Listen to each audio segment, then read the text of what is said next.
E aí, pessoal, seguindo nossa aulinha de estados físicos, agora vamos para transformações de estado. Então, tem os três estados físicos, eu quero sair do sólido para o líquido e do líquido para o gasoso. A gente já viu na aula passada transformações que vão nesse sentido, do sólido até o gasoso, elas absorvem energia, e do gasoso para o sólido, elas liberam energia.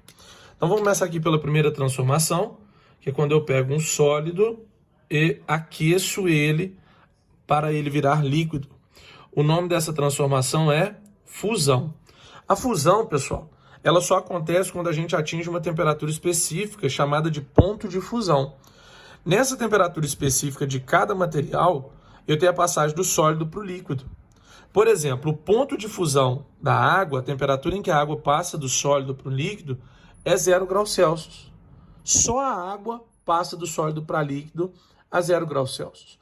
O ferro, por exemplo, é a 1340 graus Celsius, enquanto que o oxigênio é a menos 217 graus Celsius. Então, essa temperatura é específica, mas eu preciso que a gente saiba o ponto de fusão da água, beleza? E voltando do líquido para o sólido, a gente tem a solidificação.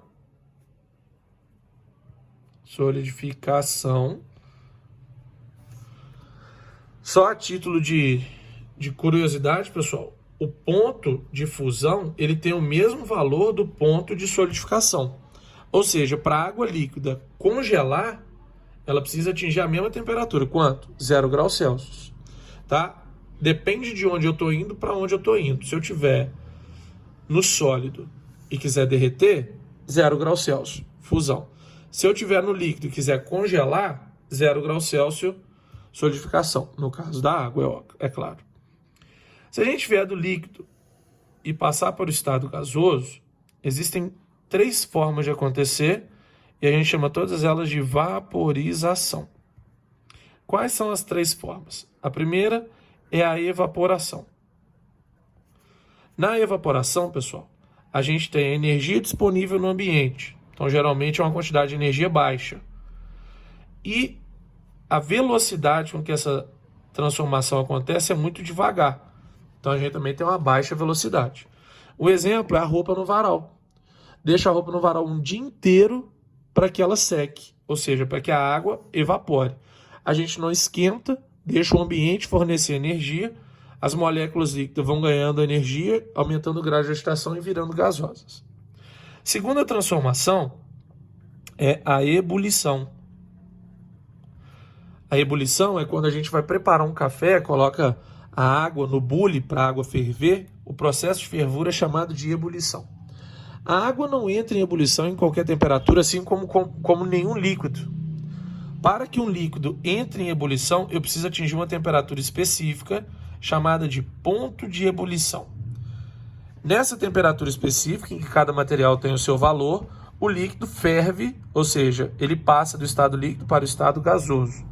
Curiosidade, mas que a gente precisa saber, a água entra em ebulição a 100 graus Celsius.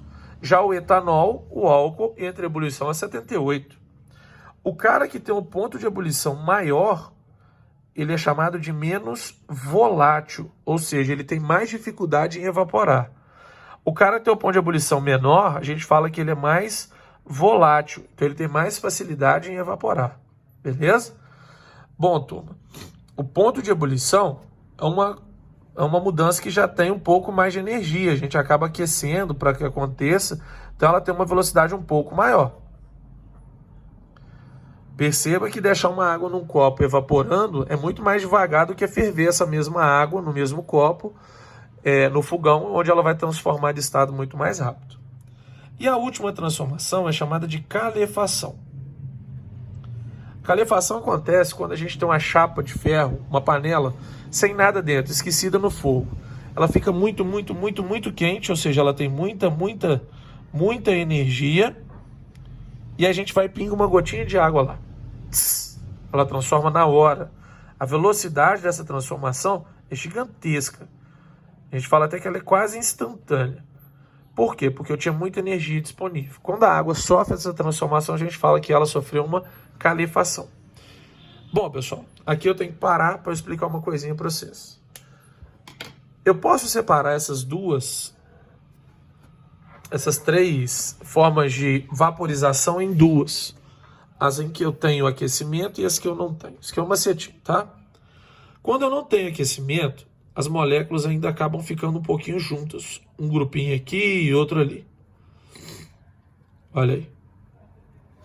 E elas ficam vagando, esses pequenos grupinhos, pelo ar. Isso, pessoal, é o que a gente conhece como vapor. O vapor é proveniente da evaporação. Por isso que a água do rio evapora. Agora, quando a gente tem muita energia disponível, até esses grupinhos, eles absorvem energia, começam a vibrar, cada átomozinho, e eles se separam. Então eu teria partículas isoladas, sozinhas, voando por aí, ó. Tá ficando aqui no meio do desenho, pessoal, mas vocês estão entendendo. Todas as partículas se separaram, ó, não tem grupinho mais, porque a gente tinha muita energia. Nesse caso, o que foi formado é um gás. Ó, pessoal, por que eu estou explicando isso? Por você saber que o estado gasoso ele é formado de duas formas, de vapor e de gás. Teoricamente, o vapor é menos energético do que o gás. Por que eu te expliquei isso? Vou fazer de azul porque é diferente aqui, tá? Eu tenho duas transformações, a liquefação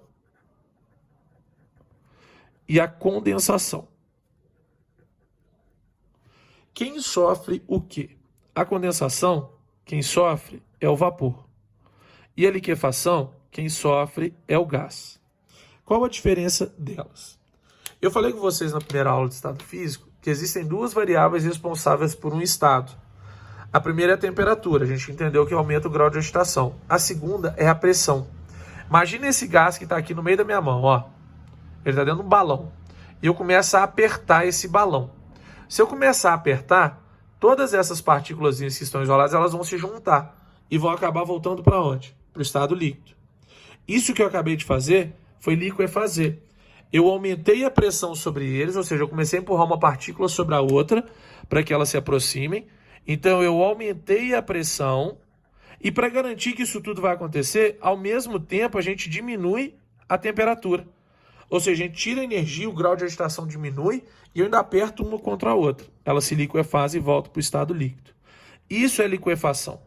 É aumentar a pressão e diminuir a temperatura ao mesmo tempo. Já na condensação, quem vai sofrer é o vapor. Ele não é tão energético. Então basta a gente aumentar a pressão ou diminuir a temperatura que eu consigo fazer com que o vapor volte para o estado líquido. Essa é a diferença entre eles. Tá bom? Liquefação, quem sofre é o gás. Você aumenta a pressão e diminui a temperatura, os dois ao mesmo tempo. Na condensação, quem sofre é o vapor. Eu aumento a pressão ou diminuo a temperatura, não preciso fazer os dois, só um deles. Tá, gente? Só um raciocínio aqui. Dentro do botijão de gás que tem na sua casa, não tem gás. Lá dentro tem um líquido. Esse líquido é chamado de gás liquefeito do petróleo. Por que ele está liquefeito? Porque a Petrobras aumentou a pressão jogando ele para dentro do botijão e diminuiu a temperatura no dia do invase. A gente coloca ele lá dentro. Então ela liquefez o gás, transformando ele em líquido. Beleza? Bom, pessoal, ficou faltando uma última transformação. Vai ficar meio rabiscada aqui. Vou fazer ela até de outra cor para a gente não confundir. É quando a gente sai direto do estado sólido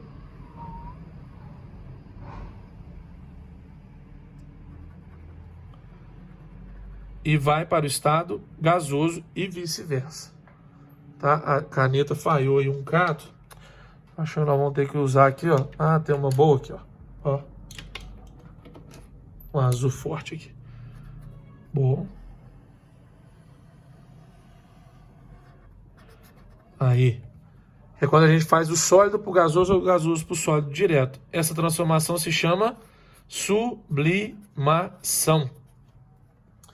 A sublimação, pessoal, ela tem 3 exemplos que são batata. O iodo, que é uma bolinha pretinha, a gente esquenta, ela libera uma fumaça roxa. Bolinha pretinha, esquenta, libera uma fumaça roxa, ou seja, ele vai direto do sólido para o gasoso. O segundo é a naftalina.